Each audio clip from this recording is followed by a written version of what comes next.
பரபரப்பா நடந்து முடிஞ்ச இலங்கை அதிபர் தேர்தலில் ராஜபக்சனோட குடும்பம் படுதோல்வியை சந்திச்சிருக்குது. இதை மக்கள் எப்படி பாக்குறாங்க அப்படின்னு அவங்க கிட்டயே கேட்டிருக்கோம். அவங்களும் பலதரப்பட்ட கருத்துக்களை சொல்லியிருக்கிறாங்க. பார்த்துட்டு வருமா? ராஜபக்சங்கிறவர் வந்து ஒரு கொடூர கொலைகாரன்.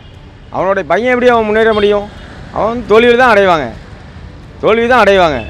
அதுதான் உண்மையான ஒரு கருத்து. ரெண்டாவது வந்து அந்த இலங்கையில் வந்து பொருளாதார சீர்கேடுனால அவர் நாட்டை விட்டு ஓடுற அளவுக்கு அந்த நாட்டு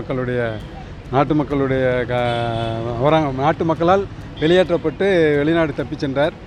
அது ஒரு காரணமாக இருக்கும்னு நினைக்கிறேன். வேறு அவங்க தமிழ் மக்களுக்கு செஞ்ச துரோகம் அவங்கள தோக்கடிச்சிருக்கும்.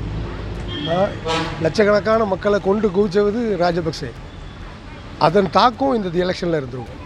இதிலிருந்தே என்னென்னா, ஒரு இனவாதத்துக்கு முக்கியத்துவம் கொடுத்து ஒரு இனத்தை அழித்து ஒரு மாற்று இனத்தை அழித்து ஒரு ஆட்சி அமைக்கணும்னு நினைக்கிற யாருக்குமே இங்கே இந்த மக்கள் மத்தியில் அங்கீகாரம் இருக்காதுங்கிறதுக்கு இது ஒரு மிகப்பெரிய உதாரணம்.